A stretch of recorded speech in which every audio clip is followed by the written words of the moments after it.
satiate my appetite and love me right. Whoa, whoa.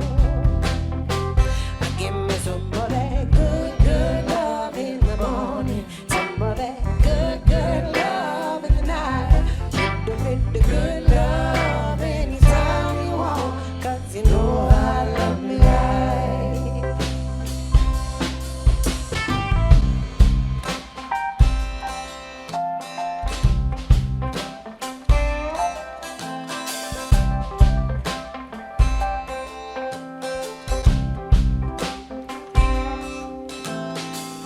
Ain't nobody giving me good love like this before. All I do is think about how I'm gonna get some more. You got me feeling things inside that I just can't ignore. So love me right. Whoa, whoa. Give me some of that good, good love in the morning. Some of that good, good love in the night. The good love anytime you want. 'Cause you know I love me right.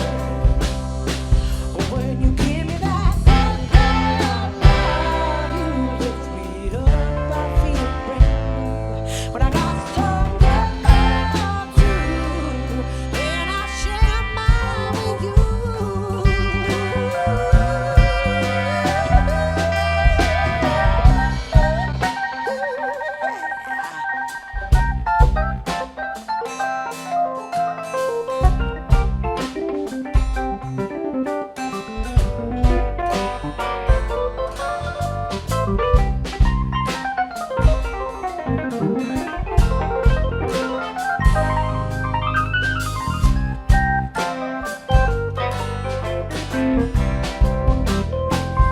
Give me some of that good, good love in the morning. Some of that good, good love in the night. Little bit of good love anytime you want. 'Cause you know I love me right. Oh yeah, just give me some of that good, good love in the morning. Some of that good, good love in the night.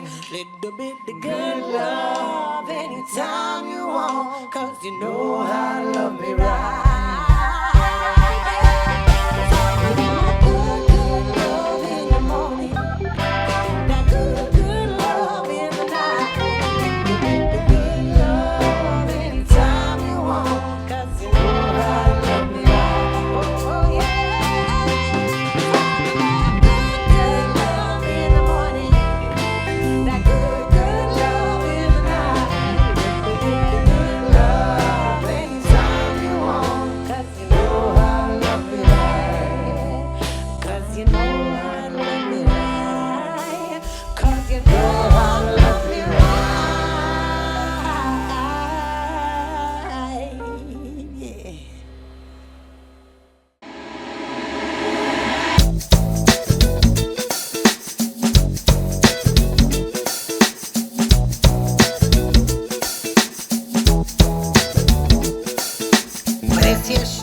I'm Michaela Clark.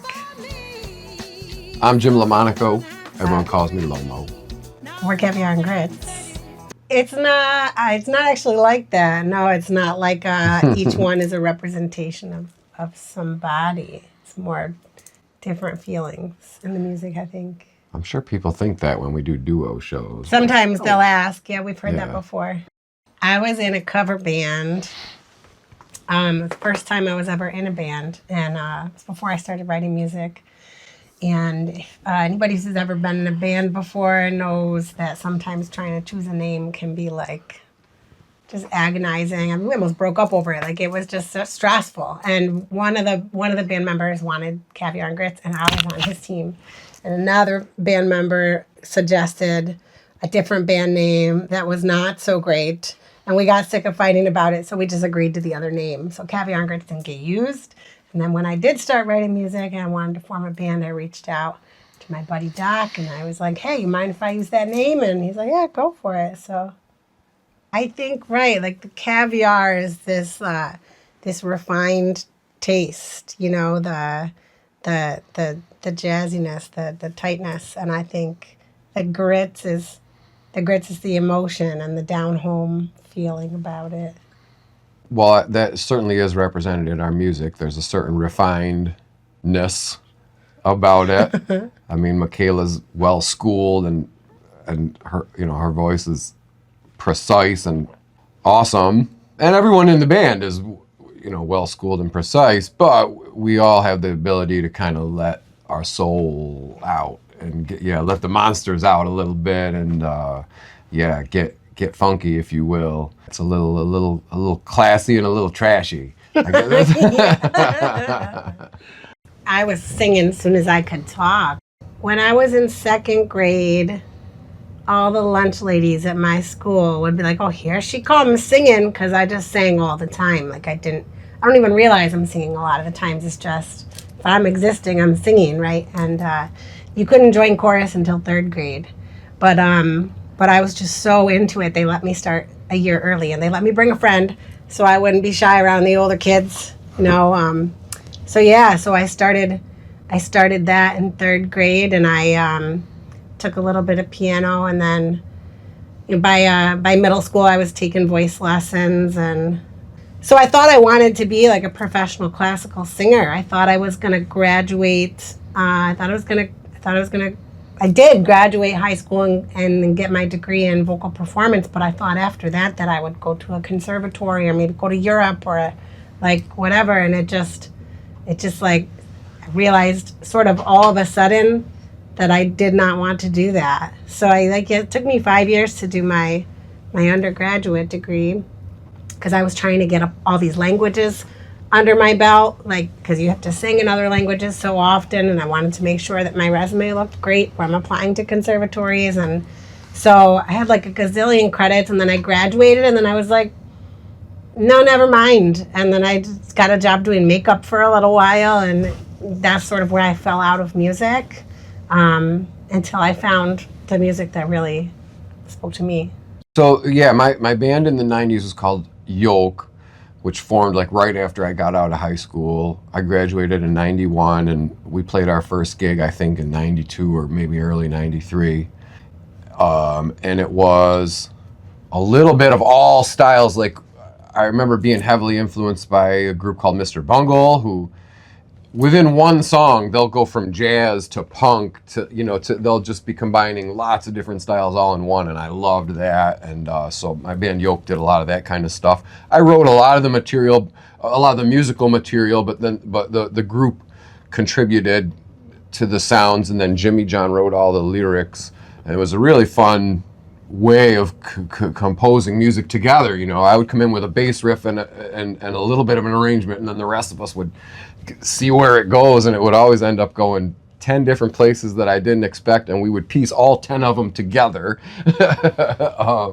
So basically, yeah, so kind of funk rock, I guess, would be the easiest way to put a name on it. We were similar to Chili Peppers, and we had a lot of punk influence in the band, and always original music. Like, my whole career has just been, I don't want to play other people's stuff. I'm not interested in trying to be in a wedding band or a cover band. I mean, I did a cover band for a little while, but yeah. Well, that was the thing. I thought it would pay the bills, but then it didn't pay the bills. It's like, we got no one showing up for our cover band. I might as well be doing original music and have no one showing up, But you did your time in the cover world. Did my time. Yeah, at least I learned that lesson, that even if you're a cover band, you still have to have promotion and network and everything else that you need, the same things you need to do for an original band. Right. So yeah, always wanted to do focus on original stuff and funky jazz. Jazz is really where I started, where I started training right in high school and stuff, when I started learning the instrument.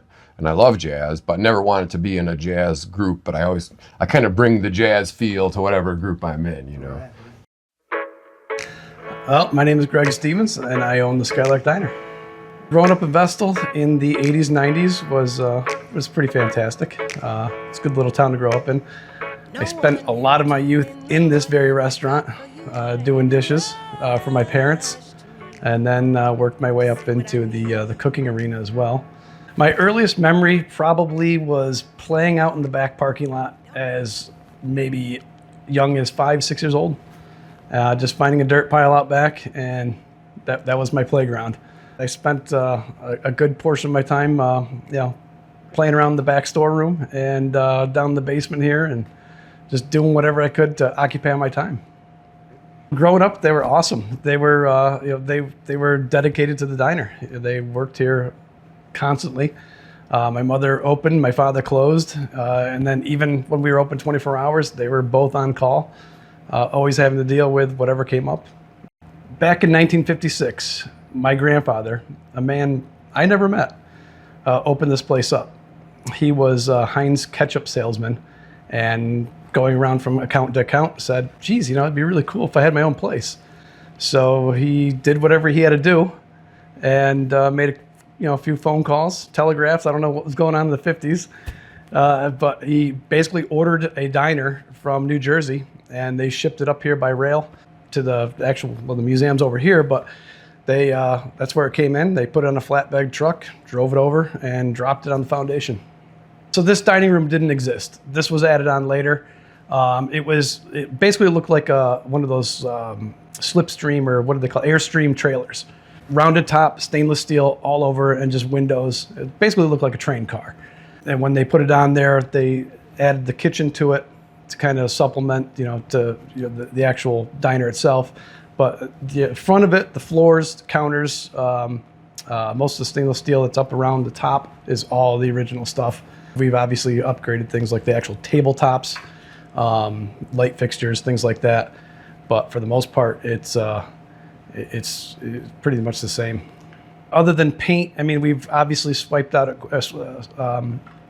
equipment. We don't have a lot of the original equipment left over. We have things like booths, they'll wear out. So like cosmetic stuff like that, for the most part, is the only thing that's really changed, but like the bones are the same. You can put a new coat of paint on the wall and change the color, but it still has the same feel, in my opinion anyway. But I'm in it every day, so it's tough to see change when you see something the same every day. So even if it does change at one point. Well, that's the thing with the family business. Yeah, you fill in and you do what you got to do. And I'd come down and fill in for somebody when they wouldn't come in, or if somebody had to leave sick, and I'd be doing dishes when I was 12 years old. It's funny. It's even though, like, when you're looking outside in, there's you see a lot of traffic, a lot of people, a lot of business, but it's funny how things are kind of the same from day in, day out. We are fortunate to have a pretty strong regular following. So like, you see an order come in on a ticket in the kitchen, you know how it's supposed to be prepared. You know who it is for. So it's that's one of the things that's kind of striking about it. It's like, even though it's different, it's still the same every single day. So I was always very good at taking direction, like vocally, like, right? I could mimic things without a lot of direction. Mm-hmm. And when I told my parents I wanted to take voice lessons when I was in 7th grade, and they looked it up in the phone book, right? And I'm dating myself a little bit, but and I started taking lessons by recommendation, someone that was in the phone book, and she was wonderful, and I learned a lot, but it was definitely a classical approach. And I never really gave much thought as to what type of singing I wanted to do. It was just, okay, take these lessons, and now this is what you're going to do. And I just sort of followed that path blindly all the way through college.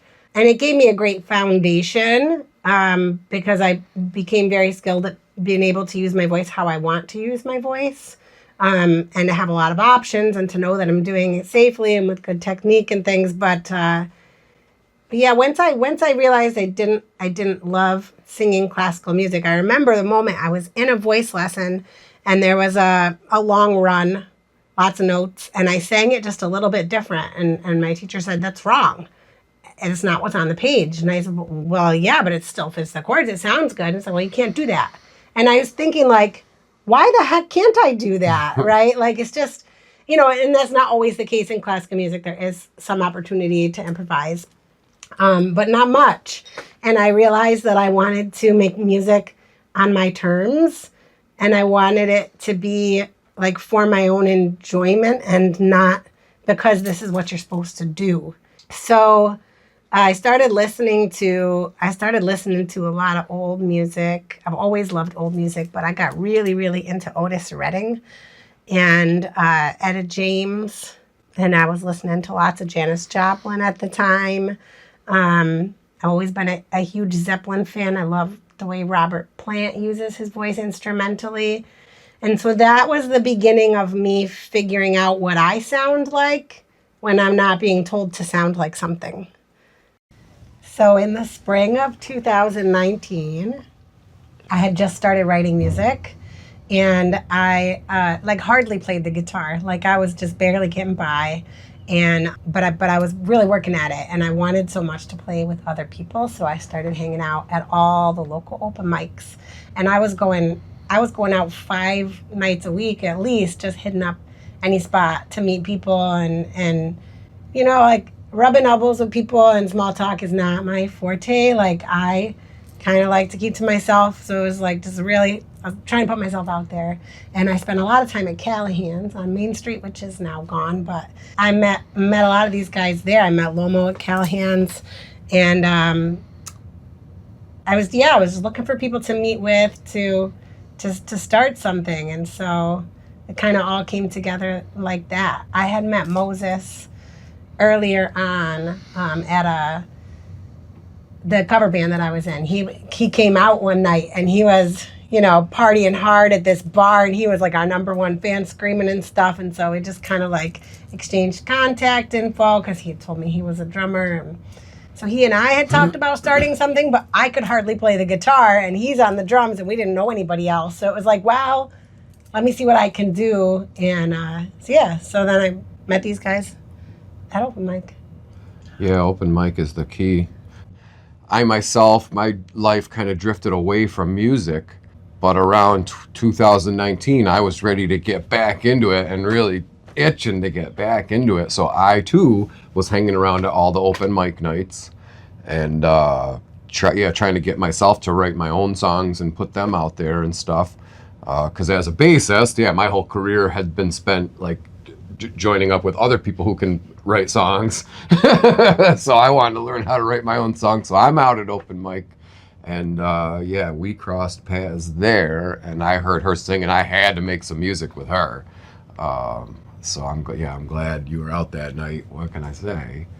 The two of us started doing songs. She would sing on my song I Like It during open mic, and I started playing bass behind your songs as soon as I could. I was already in 2 other bands at the time, and you asked if I wanted to hook up with yours, and I'm like, you mean learn all that material? And But you said yes right away. but I did say yes right away because it was well worth it. I even made you a cute card that said, will you be my bassist? And he said, I'm everybody's bassist. At that time, I was too, man. I was playing with any and everybody, because that was my whole motivation at that time, was just get out and play with any and everybody and not say no to life at all, Well, I'm glad you said yes. Me too. I also hadn't been in the music scene, so I had joined that cover band, just a little bit before that, because it was like I got into that from the school custodian, because I was teaching at the time, and he was like, hey, you should come and sing for my band. I was the chorus teacher. So, but I had been really strongly into performance before that. I went to college for a vocal music performance degree, but I was singing classical music and opera and stuff. And then I just became very disenchanted with that whole scene. And I was like, this is not my style. I don't like singing this way, but I didn't know what I did like. And I hadn't really discovered old soul and stuff yet. So I was out of it also. And then sort of realized no, I'm supposed to do more with music. And I was actually at a Theo Katzman concert and was just so inspired. I was like, I'm going home and I'm going to write some songs and start a band.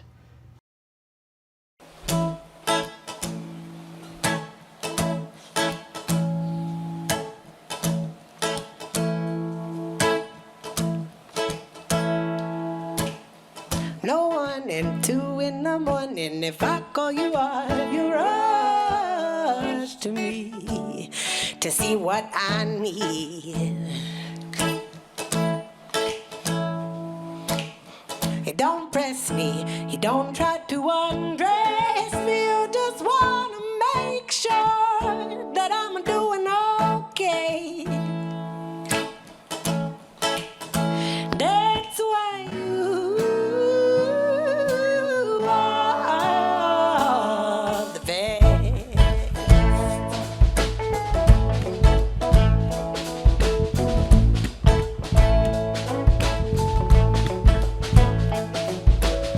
I can't ask no favor, too big or too small. You're minimal with a smile on your face.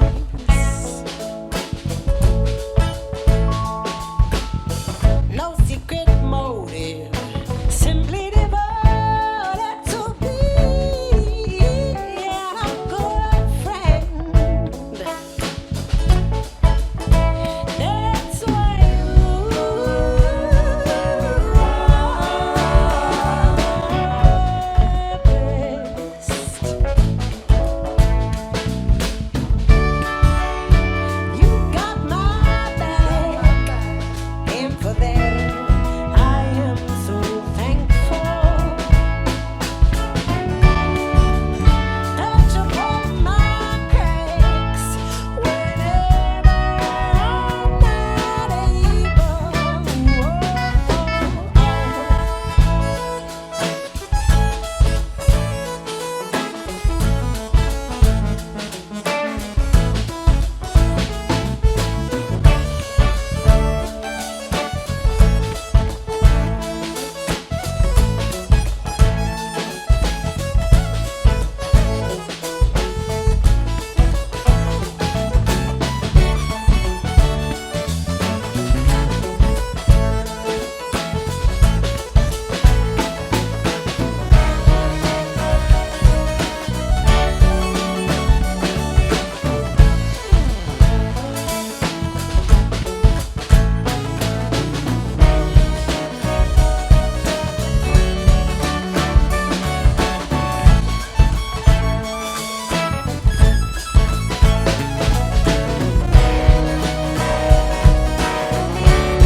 Up in jumping a bind.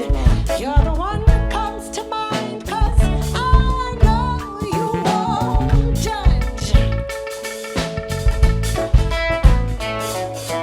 Not expecting nothing back. Truly ain't no tit for tat to do it out of love. That's why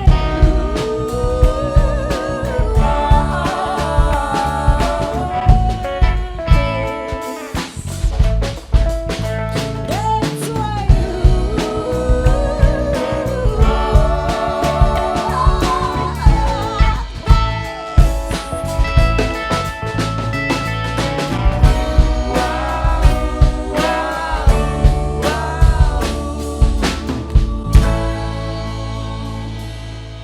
Pretty much through my sophomore year till senior year in high school, and then I went away to school. And when I came back during vacations or summers, I would work a little bit as needed. It wasn't until after I graduated that the opportunity came upon itself to actually take over for my parents, like actually purchase the business from them. I went to school to become a teacher, and for all the wrong reasons. Thinking summers off, vacations, weekends, like knowing the restaurant business, you don't get summers off, you don't get vacations off, you don't get the weekends off. Those are the reasons I was pursuing a teaching profession, and found out pretty early on that that was not going to be for me. So my major ended up being economics and business management. So that's kind of where I was going. I had no idea what I was going to do with it. This was not an option at the time. It wasn't even thought of in my mind that this was going to be something. You're like, oh, I'm not doing this. Yeah, I mean, I was like, 19, 20 years old. I'm like, I don't know what I'm doing, like everybody else. It wasn't even really a thought. So it was just kind of, the way things kind of unfolded was very organic, I guess. So almost immediately I came back, and it was one of those deals where they had a job fair at the Broome County Arena. And I went there, and I came back here for lunch, and I had a white shirt and tie on. And my father asked me like, "Oh my God, who died?" I'm like, what are you talking about? I don't know what you mean. He's like, "You got a shirt and tie on. Did somebody die?" I'm like, no. I went to the job fair. Well, what'd you do that for? Like, because I should probably find a job since I just graduated college. And he's like, "Oh, I got the perfect job for you. You're gonna love it." And I'm like, "Yeah, I'm kind of done washing dishes though. I don't really think I want to do that anymore." And he's like, no, I got to retire, but I need a place to hang out. Like, I need a place where I could still come and just hang out with my friends. And, you could take it over, we'll work out an arrangement. And that's kind of how it was presented to me. Yeah, I was probably 23, 24, roughly. That is a benefit of taking over an established business as opposed to starting one yourself. Although that does not make it any easier, because there's a huge learning curve. And it's like, okay, I've done all the jobs in the business, but that doesn't necessarily make you be able to understand and actually complete the tasks that needed to be done to keep the business up and running.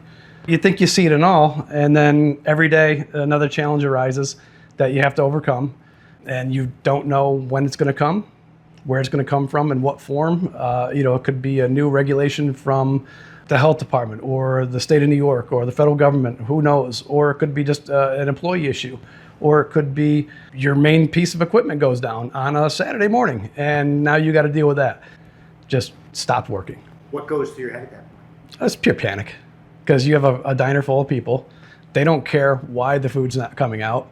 They just know it's not, and their time is valuable and precious. They want to get in, get out. We want to get them in and out. And we're dead in the water. We can't do anything. So we had thankfully a secondary grill, but it just extended our wait time from 30 minutes to an hour, because there's only so much you can put on a grill at any given time. And that was a nightmare. And just, you couldn't even look at the clock because the time just stopped. We're fortunate we had a good friend at the time that was doing repair work for us, and he came in on Saturday night and was able to get it up and running. And it was a relatively easy fix, but it was not an easy day.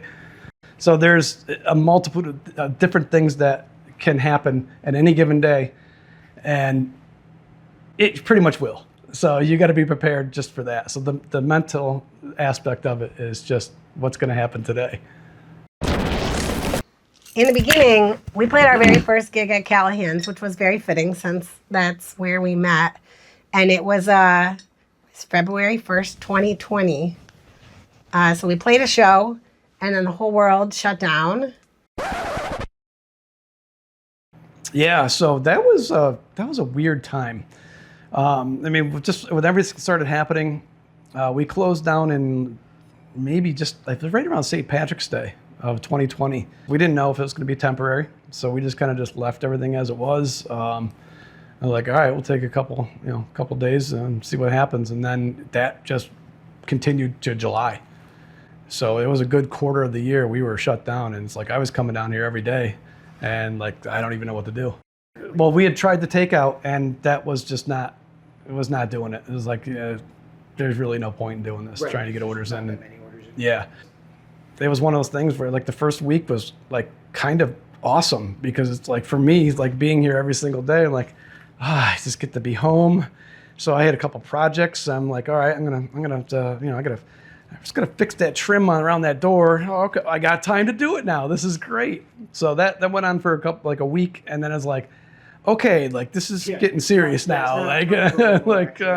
I'm all out of projects now, and you can't do anything. You can't go anywhere, so it's not like you can go on vacation. Right. Plus, you have no income coming in, so there's really no vacation to go on. But yeah, it was getting kind of scary. I was concerned a lot about the people that had working for me too, because the uncertainty that they had. They had no idea what was going on. When they finally greenlit it, like we were kind of caught off guard. So it's like, okay, you guys can open like 2 days from now. We're like, okay, well, gotta order food, right? Yeah, so we gotta get food in. We gotta go through and clean everything because it's just been sitting there collecting dust for weeks. So yeah, it was panic mode at that point, just trying to get everything up. And then plus, when we were able to actually open up, it was only 50% of our tables. So we're trying to space, like taking in here with measurements, trying to figure out where we can put people and where we can't. And so yeah, that was kind of a nightmare. And then even then, it's like, yeah, okay. Like it was great to see everybody, but at the same time, it's like people are waiting outside. It's like, that was a good, probably 2 months, roughly. I mean, we opened like maybe middle of July, right around July 4th, I think. And I think that was right up until the end of September, maybe October. After we went back to 100%, probably a good like 6-7 months where we kind of became normal again. And we worked throughout that time. We worked really hard together to build up. I was writing like crazy. We were practicing, and We would do a lot of live streams during Yeah. that. Like our first however many shows were virtual shows from our, not this rehearsal room, but from our old rehearsal room. so then when things opened back up, we came out swinging, like we were ready. Yeah. You A whole know, bunch of stuff. yeah. And so at first, yeah, it was let's play anything, right? Just to spread the gospel of C&G, right? Let's just like Play any and everywhere that would have us. Yeah. What's right after the pandemic was a lot, because there, we were one of the first groups to emerge and to be comfortable with being around people. I know I had a lot of friends that took them a long time before they were comfortable being around people, but all of us were ready. So there was places to play for sure. it's sort of a rush. It was a rush because we were a new band, just starting to get a lot of gigs, so that was fun. And then add in the fact everyone had been locked down for however long it was, year and a half or whatever, made it a thrill. Yeah, I'm trying to think what it was our very first gig back. It might have been the Cave. It was at the Cave. Yeah. A place that I'm not even sure they're still open. They are not still open. But we played a few No. times there, and it was a rush. Yeah, because here we're a brand new band playing a place we've never played before and have no idea what to expect. And it's not like it was sold out or anything, but there was a good handful of people that were just dying to get out and be social. And that was a cool place to have a gig because they have a nice stage and lights and stuff. So we kind of felt like rock stars a lot more than we felt at Callahan's, I have a special place in my heart for that bar, though. Well, sure. I think there's quite a few things are different. To begin with, we can't just play every and anything that pops up. There isn't time, and, want to make sure that people actually do come out when the show is big and special. And if you're playing every weekend locally, that's not, it's just strategically not going to work. So. Yeah, right after the pandemic, we could play everywhere because there was like no competition and everyone wanted to come out. But that strategy doesn't work now. We need to rein it in. Yeah, so we're having fewer shows like right here in town, and spreading out to other nearby cities, which is really fun. And we're doing a lot of collaboration with other bands. Doing a lot of split bills, right? So you can come out and see two bands in one night, and 3 hours of music to play a whole night by yourself. It's just a lot, and by pairing up with other people, we can put on a show. Versus here's 3 hours of background music while people are eating dinner or hanging out drinking, whatever. Versus, you're playing for a listening audience that wants to be there and share that energy with you. So sets have gotten shorter and more well detailed and planned in terms of the set list and, arrangements and things like that. Yeah, our strategy is really to put on an event to whatever extent we can, not to be background music, put on an event and to try and seek out actual music fans as opposed to, like, there are certain places we play and we're happy to have these gigs, but these places would be full of people with or without us. And those people are just doing their thing and chatting, and they're not, you can hear them talking like while you're in the middle of the song, you know what I mean? You can hear the crowd over the music. And and so places like that, it's good to get a little paycheck or whatever, and we're glad to have had some of those gigs, but now we're trying to seek out, more of a listening audience, more music fans, and how to find that, how to engage that. You have to like work really hard to stay focused, and to you have to dig deep to find it within yourself to want to perform, because you're just like, if we're not listening, you're just like, oh, I could just phone it in, and you feel backgroundy, but I like to use those types of experiences as an opportunity to practice and tighten up and maybe I'm not playing for those people tonight, I'm playing for myself. And yeah, it's like you said, you have to dig deep because you know that in that room there is one or two people who wish everyone would shut up and who are trying to listen, Yeah. and you want to make sure you're there for those people. And yeah, you just take some digging deep. Yeah, sometimes you roll your eyes and you're like, whatever. At least we're getting a couple $100. You know, it's yeah, we're getting paid to practice or whatever. But you try to reach out to those few souls that are, you know, engaged. It always tickles me when somebody recognizes me when I'm out, you know, and it's like I don't think of myself as like well known or, you know, like, but I'm recognizable, obviously. Like my appearance is not real typical, but it's always sweet when somebody's like, "Oh my gosh, Caviar and Grits," and they're excited, you know, like I love to hear that. And so just like in everyday kind of life, but I think for me the biggest thing is when somebody really connects with a song and shares that with me. If they're singing along in the audience and they know the words, it just, you know, it's like, oh my God, I wrote that, and they connect with it, and you know, like it just, that feels really really special to me. When we're doing like a solo section, and Joe's wailing on guitar, Tyson's wailing on keyboard, and the band's just real. We can all hear each other perfectly well, and we're all just locked in. And there's a decent amount of people. There's been a handful of those times when just one of those instrumental sections will just connect so well, and just start from nothing and go to something, and then break down back into the lyrics. And those moments when we get to have that ride together, and there's some people there to have witnessed it. You know, yeah, we've had at least a few of those, and I'm always looking forward to the next one. You can like really like, you're just so tuned in to what you're doing together that like it's almost just like you're in this bubble, like you're in this zone, and it's such an experience, and it's like such an intimate experience, like as a group, right? Like what you're doing together feels so It's like there's a pulse. yeah, and it's connected alive. and personal, and sometimes the audience like will join you in that, and like you're right, if they allow themselves to be like drawn into it, and that's really magical when that happens. People often assume that we make a lot of money, which I always just kind of giggle at. And promotion and keeping up with social media is just like, it's a whole job. You're not just writing music and performing music. There's so much work behind the scenes that goes into all of it, and it's worth it, but it's just extremely time consuming. Like even if there are things that we, you know, like you have to do social media, you have to be posting, like we try and like just connect to it in a way that feels fun and authentic. I try to avoid doing anything that's like, oh my gosh, I don't want to do that, because it is such a passion project. Typical day? Depends on the day. Well, let's take today. Today's a Sunday. So it's get up at dawn, roll in, fire up everything, get everything going. Everybody else is usually coming in or here at the same time in the morning, get things going. And then we stand around for a little bit, waiting for the people to start showing up. And then you blink your eyes, it's 2:00 and it's time to go home.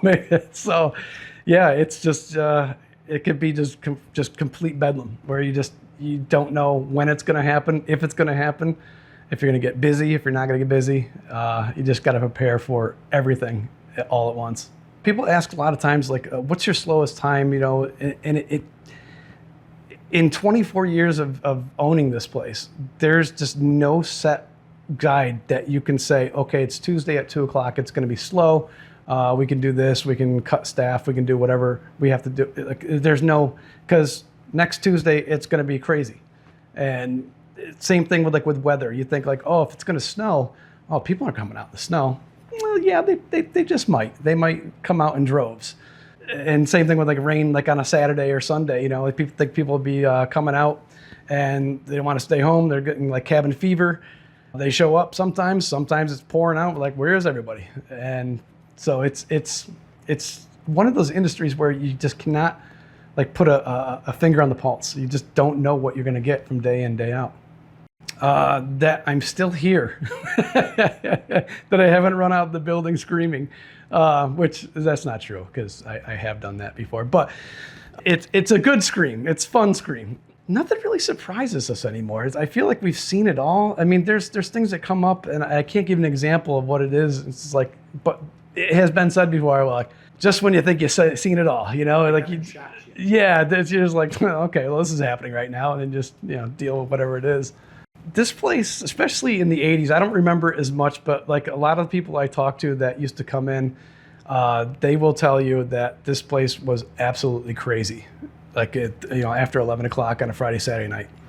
I was too young to be out and about in the 80s to be doing that, but I saw a little bit of it in the 90s, early 2000s, but even then that was different. It was the mood, everything that had changed, I think, as far as like people going out and partying, but more often than not, when I meet somebody that's older than I am, and like I tell them what I do, and they're like, "Oh, Skylark," like, boy, we had some fun nights in there. Like, were you the one like breaking the booth and stuff? Hey, are you Dirty Mike and the boys? How you know who we are? You left a note in that car. It's like you never know, It's like no, we didn't. Just like that's where our go-to when we didn't want to go home. One of my best stories was I was going out of town for like.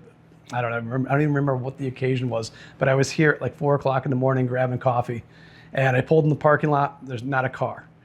So I went in the kitchen. I'm talking to my cook, and just blah, blah, blah, just small talk. So I went out, grabbed a cup of coffee to go, and I just hear this uproarious laughter. Is the only way I can describe it. I'm like, there's nobody here. There's no cars in the parking lot.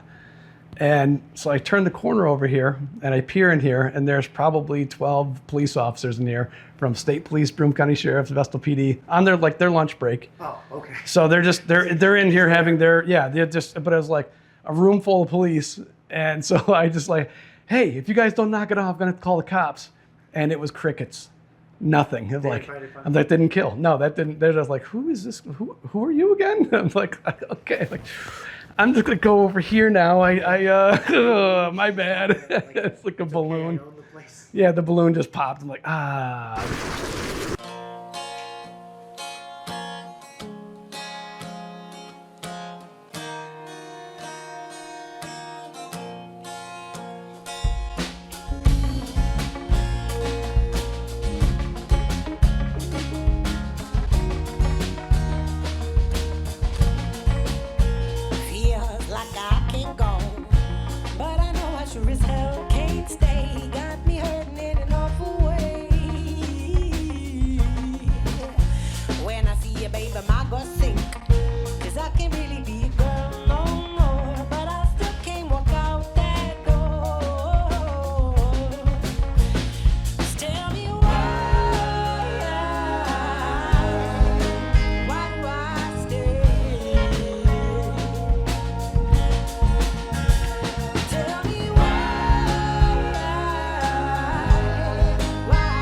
Well, I can tell you that I was working, I said I was teaching, and I was working with actually one of his old yoke band mates, right? And I didn't know Lomo. But I, you know, as my friend Pete, I knew he was a musician and he knew I was trying to start up a band. And he's like, you know who you want? You want Jim LaMonaco. He said, you can't get him. Nobody can get him. He's not even playing right now because he didn't know that he had, you know, come back out. He's like, but he's the best. He's the best in town. Lomo's got a reputation around here. He's been doing it a long time, and he's the it man. And everything he does makes me sound better. That's my goal. I guess that's probably what, if there's one best thing about me, is that it's my goal to bring the best out of the people that are around me. That's what a good bass player does. Like, I can play really fancy stuff on my own, but I seldom do because I'm listening to what the whole vibe is and just trying to push in just the right directions. And we have a good group of people that that has a similar mindset or whatever. Yeah. But yeah, I know that I have a certain skill for bringing groups together and keeping them together and manipulating myself in whatever way I need to help the group dynamic. Make myself big if I need to, make myself small if I need to help make my goal is to have a successful group. So I want to do that, and I think I'm getting good at that. We'll see, you know. He's also super organized and just overall like go-getter. So, you know, I can depend that, like, yeah, he's gonna make things happen, and he's, you know, really super motivated, and I love that. Moses, so like I said, I met Moses at a bar in my old cover band, and he's all like, woo! Like, Moses is a lot of energy, and he's just a real fun guy. He's super easy to talk to. He's got a great feel. He always seems to know what I'm thinking when I write a song about how it's supposed to feel, and it's like to the point where, like, I just trust that, oh yeah, he's gonna add what Moses is gonna want to do, right? And then I'll play with another drummer, and they might be amazing, but it's just like, oh, it's not Moses, you know, like, that's right. Yeah, that's right. And you know, he looks good back there on the drums. He's not bad to look at either, so he adds that to the band. He has great energy. You want him at the party, you know what I mean? He's gonna help make everyone else have a great time, and his smile and energy is contagious. But also what he brings to this band, like, I've played with a lot of drummers, but he's got the lightest touch. He knows how to play quiet and do it well and do it effectively, and like, that's important because anyone else I've been in a band with has been a male vocalist who belts it out, but that's not what's happening in this group, and we have to, you know, play the correct accompaniment for what's happening here, and so he's able to have a light touch but still keep the energy and vibe and stuff, and that's what he brings to the table. Yeah, he's also just like, he's so easy to talk to. Like, he's a people person, and he can connect with people really easily. Like I said, I don't necessarily love to rub elbows with people. Like, Moses is in his glory doing that. I've known Tyson since the 90s, and he's a great player, well known in the area, has been in a lot of different projects, and also gets out and plays cover songs as a solo act. And so he's a well-known musician, and I played with him in a group in the 90s with Jimmy John, the singer of Yoke. He put together a solo band after Yoke, and Tyson was the keyboard player. I think that's where I met him. Somewhere, just from the scene, because we all knew each other. Yeah, all us musicians knew each other. But yeah, I had done something with him in the 90s, and then when we were putting this group together, it was kind of like me. It was like, Tyson, he's great, but you can't get him. You know. Yeah, he's not going to commit. You said like we can invite this guy, and he's going to sound so good, and we're all going to be like, oh my gosh, yes, he's it, and he's going to break our hearts. That's what you told us. That was. And but amazingly, he had just quit his regular 9-to-5, and was sort of putting together his own independent business and looking to get back into performing regularly. And so It's like the stars aligned. Joe Kohler, Slippery Joe. Slippery Joe. He's got a couple of nicknames, but yeah. I was so flattered that Joe wanted to play with us. I mean, he stays real busy with Driftwood. A lot of people know him, and he's got just an incredible sense of tastefulness. Like, he's always listening, and he's not wailing all the time, and like, he knows just what to play and just when to play. He's a real laid back, easygoing guy, super easy to get along with.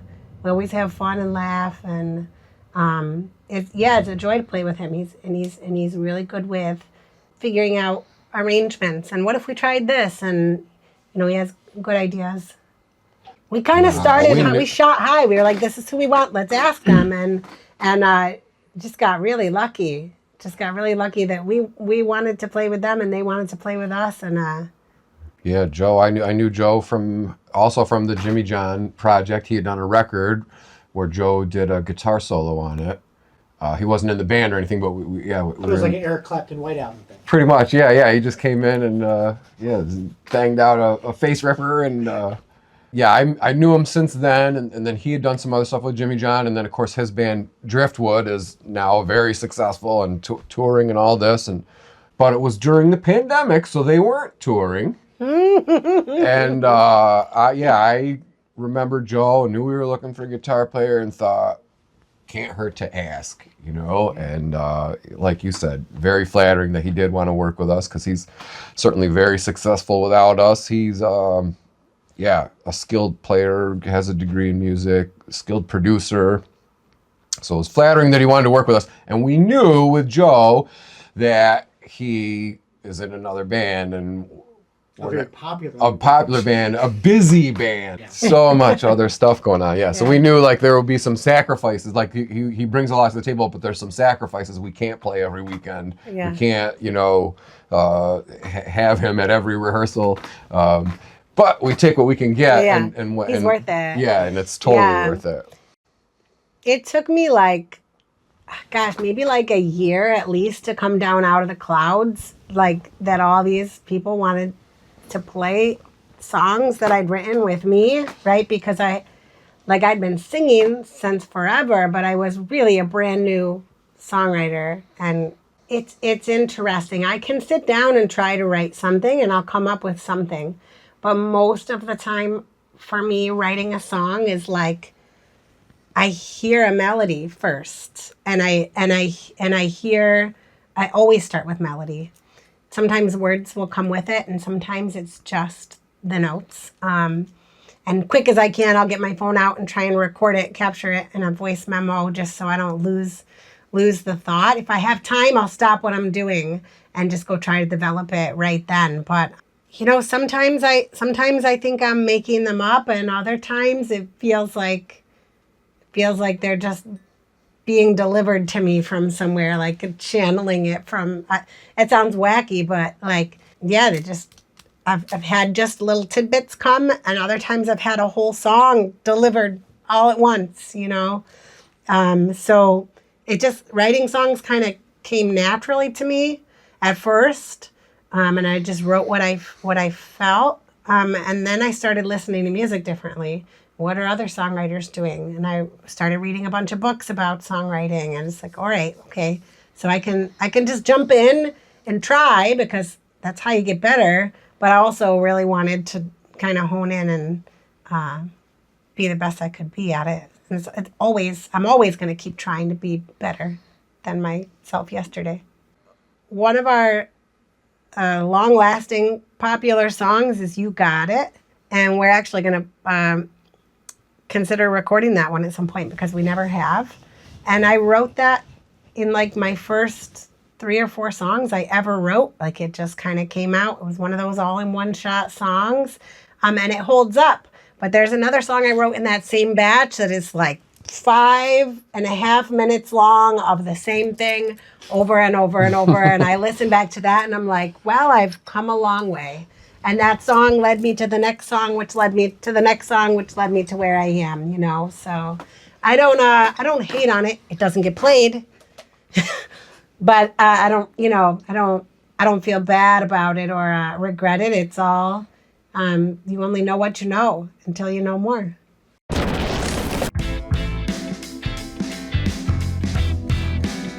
I think the Skylark in general, regardless of who's running it or who's working it, is just an entity in its own, where it like everybody that grew up here knows it. So I think if I disappeared tomorrow, somebody else could step right in and do the same thing. It's like, I don't think it'd be that hard. So I don't think it's anything that I'm necessarily doing that's lighting the world on fire. But I would say the main things that keep it going throughout the 70 years are obviously the people that come in every day.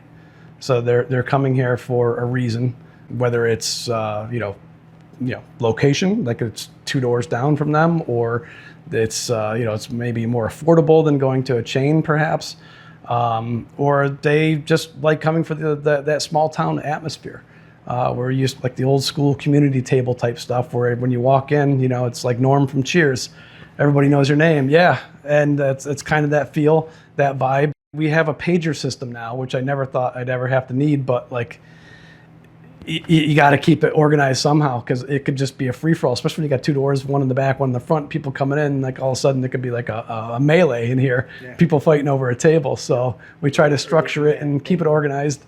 So the people obviously that come here are the ones, you know, that the community, like they're the ones that are responsible for this place even being here. Second, I would say just my staff. Like they are just phenomenal. They're great with people.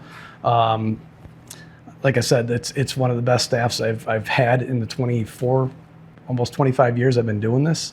And that's not to take away from like anybody who's ever worked for me in the past.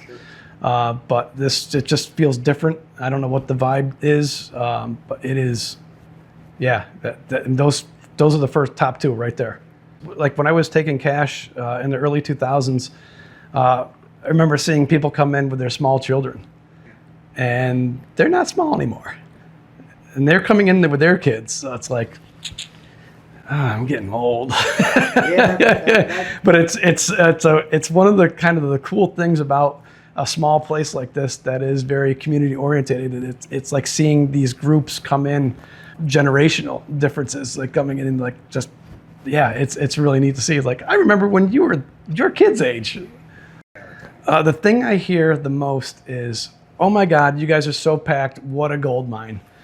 I haven't found that gold. Maybe now with the price of eggs. Talk about a recent struggle. That was like people like were, you know, like how are you like selling your eggs for what you were selling them like 6 months ago for, you know, your omelets? And it's like, because I don't want to raise my prices and scare everybody away. So it's like the notion that it's a gold mine. Like, okay, yeah, it's busy and we're making money, but as fast as it's coming in, it's going out just as fast. Like taxes, and utilities. Like everybody has experienced this at home. Like they saw their NYSEG bills in the past couple months. They saw their water bills in the past couple months. All right, just multiply that, because that's where exact same thing. So when things happen where it's like you see your oven go down, like, oh, okay, well, I wasn't really looking forward to replacing or repairing that. So it's like, it comes out the bottom line. And so budgeting is key. Like you have to have a budget for things for when something like that happens. And I'm kind of number oriented like that, where I do that. And so I think that's saved me a bunch of times in the past, where it's not a catastrophic, you know, thing that's going to be like, okay, what am I going to do? But again, you know, like you got to pay people too, and that's probably one of the biggest expense. But that is also your biggest return as well on investment, because those are the people that are going to steer you to where you want to go. And we're all in the same boat, so we're all going the same place. It's a family, really. It's a whole, like you're in a relationship with 5 people, and there's just all that friendship and camaraderie, and you get to do something that you really love together and develop it together. And we sort of mentioned this before, like what do people do that don't have bands? Like what do they? Yeah, they're in darts leagues and things I like this. guess. Yeah. I guess, but That's really the best. Yeah. The achieving things together. Like we come together every week, and no single rehearsal is any big thing, but then you look back over time and how much we've grown and how much we've accomplished, and yeah. that it's accomplishing things together as a group is really awesome. And then those moments when people applaud. And sing along. Yeah. Yeah.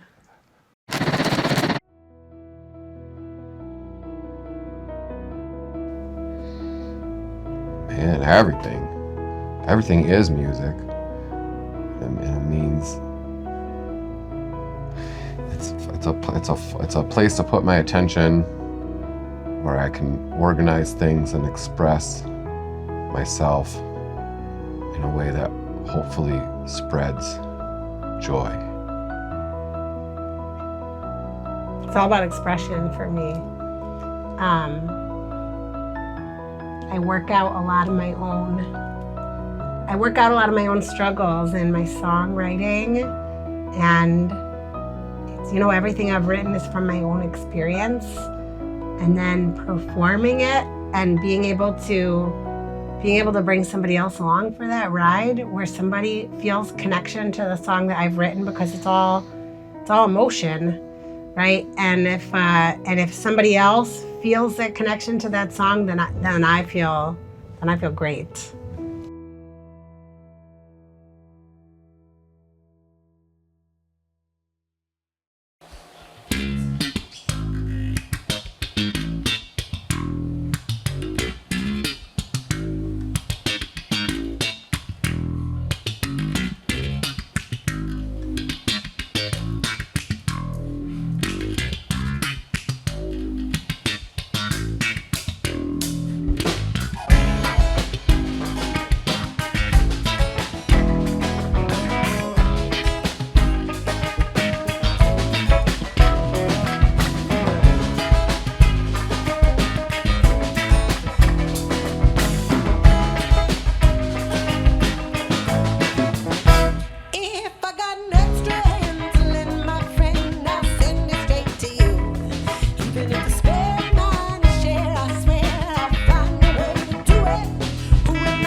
if there's any advice I could give my younger self, nothing that he wouldn't believe.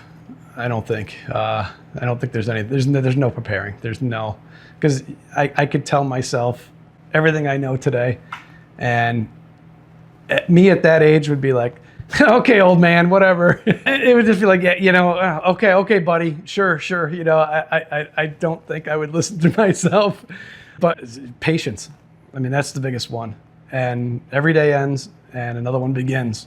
And there's no sense of getting bent out of shape about something that happened and like holding on to something that makes you angry. And that took me a long time to kind of realize, where it's like, you know what, like this is the way it is. This is the challenge that I have to face every day. And I have two choices.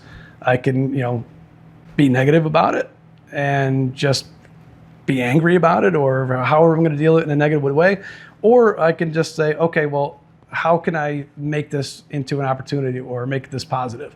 And that's kind of that mindset switch was kind of how I was able to deal with things a little bit better. And that might be why people stick around, because I'm not a madman running around screaming and carrying on and slamming and crashing, banging things. So I think probably just over the years, it's just like, why am I getting mad about this? Like, this isn't working. Yeah, like, the oven broke. Okay, well, yeah, that's an unfortunate thing. But that's being angry about it's not going to solve the problem. If it's something that you believe in and you think it's worth doing, it probably is worth doing. And I think that is like your own motivation is the only thing that's going to stop you. Like, you can't just put it on auto drive and hope for the best. Like, you have to be in it and on the wheel and downshifting and shifting in high gear as needed. Someone just asked me really recently, well, like, what if I want to start a band? Like, what do I do? And it's go to the open mics. Go meet everybody. Go talk to everybody. That's my number one piece of advice. Not only are you trying to make friends, but then you're also standing there performing something that you wrote is very vulnerable. And so not only are you performing something that you wrote, but also people get self-conscious about singing in front of other people and talking to people. And it's just, it sounds like simple advice. Just go hang out at the open mics, but it's difficult. It was difficult for me when I did it. I can sing to somebody more easily than I can speak to them more comfortably. So that wasn't it, but just having to actually like... So you're saying you could go up to a stranger and start singing? No problem. But a conversation, oh my gosh, yeah, no thanks. But yeah, by the way, I mean, shout out to those people who host open mics, because this has been such a benefit to us. And it just occurs to me that if you're starting a band, maybe you host an open mic. And they bring all the musicians are going to come to you, and you're going to have your networking opportunities that way. Mm-hmm. I feel like I'm as good as I am today because I spent a lot of hours practicing, like a lot, like, and sacrifice hanging out with friends and playing video games and all that stuff. So the best advice is play your instrument morning, noon, and night as much as you possibly can. And never stop. And never stop, Even if you think you're great. Exactly. Like you can always improve. So that when you are at that open mic, then you have more to offer the other musicians. And I mean, generally, I'm inspired by people who work hard and achieve things. And I want to be a person who works hard and achieves things. Even though, like I know that any given song is probably not going to go viral. It's probably never going to get heard. You know what I mean? But I still have to make that song and 100 more, So, just the people that work hard and don't, you don't hit a home run every time, but the people that come back to bat and stick with it, I appreciate those people, and I want to be one of them.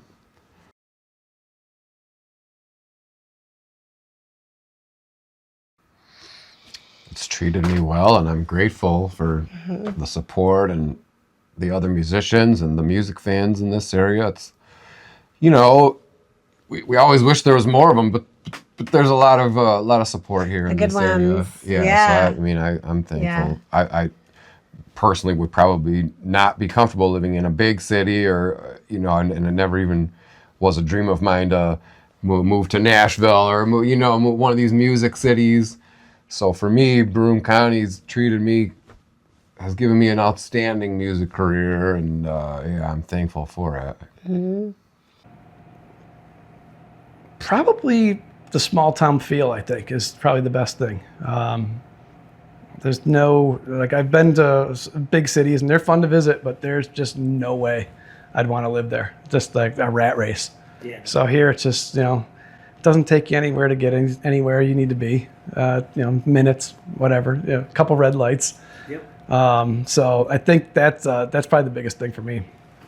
And there's probably, thousands of towns just like this across the country, but yeah, it's where we grew up. So There are rumblings of a new album. There's definitely going to be a new album. Yeah, We're in the very beginning stages of it, so it'll be a while before it's coming out. But we're choosing the songs and figuring out what's going to be on it. And Yeah. I think the content of the new album will maybe be a little bit less tumultuous, perhaps, right? Like the things I'm writing about in my life are shifting as my life shifts, and maybe some introspection. it's whatever's going to happen is going to happen. I have no control over that. I have control of, like, right now, and that's it. And even that's kind of a little iffy. I'm just saying, I don't know. I don't know how much control I got, but I'm going along for the ride, so we'll see what goes. you can find us at caviargrits.com and on Instagram. At caviar_grits. Yep. On the Facebook Yeah. and the YouTube. You can look us up on the computer. Social media? Yeah. Yeah, it's terrible. It's trash. It's my fault. I haven't put the time in. It's like, well, I have a Facebook page and it's on there, but it's like I don't have time to be updating. And then I was getting trolled so bad for like typos. So I'm like, I don't need this. I'm supposed to have a company that's supposed to be doing it for me, but they're still waiting for me. So yeah, it's my fault. I take responsibility. People are asking me all the time, could you put a menu online? When I'm done with my 8-hour shift. But I feel like